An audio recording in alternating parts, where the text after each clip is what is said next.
On a frigid winter night, a chilling stillness blanketed Queens, New York City, amid the peaceful hum of a residential neighborhood near Flushing Meadows Park.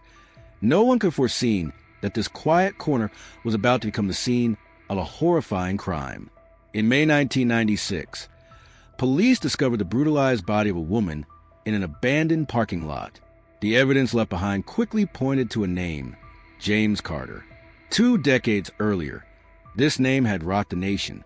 James Carter had been accused in a string of shocking cases involving young women, only for a dramatic courtroom twist to transform him from a convicted killer into a wrongfully accused hero.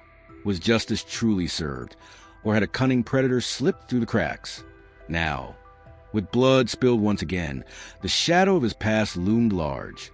Was James Carter innocent, or had the system failed to cage a dangerous monster? Queens, one of New York City's northernmost boroughs, is known for its sprawling greenery. Flushing Meadows Park, one of the largest urban parks in the city's 5 boroughs, offers a rare escape for its busy residents. Adjacent to the park lies the East Amherst neighborhood. Yet beneath the serene facade, dark secrets festered. On a bone-chilling Tuesday, May 9, 1996, in a desolate parking lot in East Amherst, Queens, locals stumbled upon a strange sight: a human form wrapped in an old blanket. As they drew closer, terror gripped them. Police arrived swiftly after the report. Inside the blanket was the charred remains of a woman, her head missing. Forensic experts found the killer's DNA on the blanket, a method of murder eerily reminiscent of a case that had shaken New York City 20 years prior. Back then, a spree of 10 murders had terrorized the city. The victims were young women in their 20s, assaulted and burned beyond recognition. The prime suspect, James Carter, had a rap sheet littered with theft and arson. He'd been spotted near crime scenes but was ultimately acquitted. Now, in this latest case, police have identified the victim as Mary Thompson, a 41-year-old from Albany, New York. After losing her job, she drifted to Queens, sleeping in Flushing Meadows Park at night. James Carter, a janitor at the park, had met her there and taken her in. His home wasn't far from the parking lot. Neighbors recalled seeing him take a middle-aged woman home months earlier. But days before the murder, they'd heard fierce arguments echoing from his house. Then she vanished. James Carter had a history: 2 years in prison for theft. After his release, he'd settled in Queens. A search of his home uncovered a blanket matching the one at the crime scene. With mounting evidence, James Carter became the prime suspect. Who was he? Was he tied to the gruesome killings that had haunted New York City decades ago? To answer that, we must rewind his origins. Born in 1936 in the rural town of Hudson, New York, James Carter entered a world of hardship. His mother, a struggling farmer's widow, ran a small dry goods store and tended fields to feed her family. She remarried multiple times, giving James 6 half-siblings. His father died before his birth, leaving him without a paternal figure. Growing up, his family scraped by, the burden of 7 mouths to feed shaping James into a resentful, restless child. He despised school, excelling only in gym class while failing nearly everything else. In a 240-day school year, he skipped 60 days, once every 4 days on average. When not truant, he helped at home or pilfered goods to sell. Eventually, he dropped out before finishing middle school. His family later moved to New York City, a turning point for James Carter. He took a job at a bowling alley, but quit within a month. Addicted to pinball machines, he burned through cash, $1.30 a pop, until his pockets ran dry. To fund his habit, he turned to petty theft in local neighborhoods, landing him in juvenile detention for a year. Unrepentant, he resumed stealing after his release. At 26, he was jailed again for breaking into homes. Each release saw him sink deeper into crime, adding arson to his repertoire. Over the years, he racked up 14 arrests in New York City, 8 convictions, and nearly 13 years behind bars, becoming a familiar face to local cops. In 1968, at 32, James Carter walked free. But months later, a wave of brutal murders swept the city. That sweltering summer, a 26-year-old office worker became the first victim, found burned and assaulted near a tennis court in Jamaica Station in Queens. Witnesses reported seeing flames at dawn, 2 days later, an anonymous tip claimed James Carter, fresh out of prison, was the killer. From 1973 to 1974, 9 similar murders struck New York City, New Jersey, and Connecticut. The victims were young women, and James Carter kept turning up near the scenes. In Trenton, New Jersey, 3 murders rocked the city in a single month. A 19-year-old clerk and a 30-year-old housewife vanished, later found dead. Blood type O evidence matching James surfaced. Digging deeper, police uncovered a chilling pattern. Before each killing, James Carter had been spotted breaking into homes, using ladders to steal valuables. Was he the mastermind behind this reign of terror? The question gnawed at investigators for years. In one case, a Queens office worker was killed by a suspect with blood type O or B. A witness saw a man, around 40, 5 feet 7 inches, in a button-up shirt, fleeing a description fitting James. Days later, another office worker died in Newark, New Jersey. Between 1968 and 1974, 10 such murders plagued the region, exposing a city grappling with crime amid its economic boom. Though long a suspect, police lacked hard proof against James Carter. Footprints tied him to one scene, the murder of Sarah Miller, a 21-year-old teacher. But it wasn't enough. Then, a break. James was caught stealing in Brooklyn. During interrogation, he confessed. He'd seen Sarah walking home at 10:30 p.m., lured her into a construction site, and attacked her. When she screamed, he panicked, strangled her with her own scarf, and buried her there. Based on his confession, police found her umbrella, wallet, and clothes near a riverbank.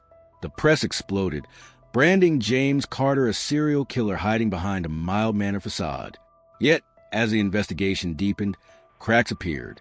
2 of the 10 murders had different culprits, a robbery-turned-murder in Brooklyn, and a killing in Newark where blood evidence, type A or AB, didn't match James's type O. 6 months later, James Carter recanted, claiming police coerced his confession. Around the same time, a high-profile case in California, where a suspect accused cops of forcing a false guilty plea, stirred public outrage. James's case echoed this, winning sympathy. Reporters noted police might have targeted him, a drifter with a record, to close cases fast.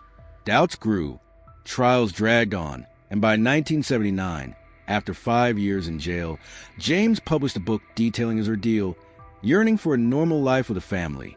His words about pushing his elderly mother in a wheelchair softened hearts. A support group, the Carter Justice Committee, formed, arguing blood evidence from Sarah Miller's burned body was unreliable. They questioned the confession's validity, pointing to items like an umbrella and wallet found 100 days after an initial search, oddly aligning with James's coerced story. Under Japan's unique pretrial detention system, reimagined here as a U.S. equivalent, suspects could be held in police stations, not jails, making coercion plausible. In July 1986, James Carter faced trial in Trenton, New Jersey, for Sarah Miller's murder. After 2 months, he was convicted and sentenced to life. He appealed, denying the verdict. The media still hinted he was a serial killer, despite only one charge. The Carter Justice Committee fought back, rallying public support. In April 1991, an appeals court in Manhattan reheard the case. Prosecutors leaned on the confession and evidence, but the defense highlighted harsh interrogation tactics, solitary confinement, relentless questioning, casting doubt on its voluntaries. Amid a post-economic crash push for justice, the court ruled the confession unreliable, overturning the murder charge. James served 6 years for theft and assault instead. Having been detained for 17 years, he walked free with $365,000 in compensation. Emerging triumphant, James Carter, now 54, grinned and waved his cheering supporters. He told reporters he'd care for his aging mother and rebuild his life. The media, once his accusers, apologized. Dubbed a wronged hero, he spoke nationwide, inspiring others to fight injustice. True to his word, he worked construction in Queens, renting a small apartment near his mother and sister. But old habits crept in. He squandered his payout, half to lawyers, $100,000 managed by supporters, on booze and gambling. Bragging about his windfall, He once let slip a chilling remark in a Queens bar, dismissed as drunken nonsense.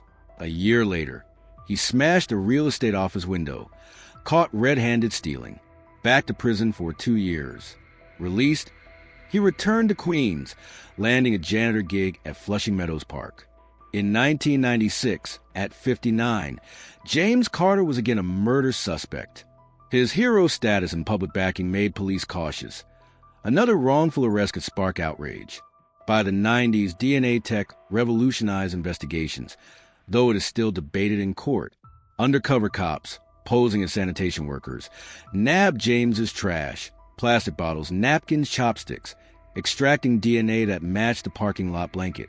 As the probe intensified, another crime struck. A 5-year-old girl was found unconscious in Flushing Meadows Park. Rushed to safety, she survived. Her sister said a middle-aged man lured them with promises of fun. After the older girl left, he took the younger one to another park, assaulted her, and choked her silent before fleeing. A passerby intervened. It happened 100 yards from James's home. Witnesses saw him biking with a girl. Both sisters ID him. Arrested, James claimed he didn't mean to kill her, just stop her screams, reviving her with CPR and leaving her visible for rescue. A search of his chaotic apartment, stacked with adult magazines, revealed a saw and a buried human head in the backyard. Mary Thompson's. Her body parts and ID were in his fridge. Facing undeniable proof, James Carter confessed. He'd met Mary, a drifter from Albany, at the park. She'd lived with him, a lonely man craving family. Initially diligent, she grew lazy, sparking fights. The night before the murder, she demanded $20,000 to leave.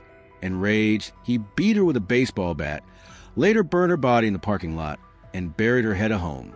In 1998, a New York City court tried him for murder. Deemed remorseless and prone to reft, he got life. His appeal failed. The High Court upheld the sentence in 1999, citing his sadistic motives, keeping body parts for twisted pleasure. The case stunned the nation, shattering James Carter's wronged hero myth. The Carter Justice Committee faced a backlash. Had their advocacy unleashed a killer? Media scrutiny intensified. In the Sarah Miller case, premature serial killer labels had fueled his acquittal, only for outlets to later Leoneize him despite his rap sheet. This blind praised dulled society's guard, enabling more tragedy. Some suspect he masterminded the earlier murder spree, but 2010 U.S. laws cap prosecution at 25 years. The 1968 to 1974 killings, unprovable by 1996, remain cold. Now 88, James Carter serves life, denying ties to the old murders. In prison, he exercises, writes warm letters to reporters, stay healthy, keep going, a stark contrast to his atrocities. That gentle mask once swayed supporters. The truth of those early crimes? Only he knows. What do you think of James Carter? Share below. His story ends here, a chilling tale of justice, deception, and a predator's unmasked face.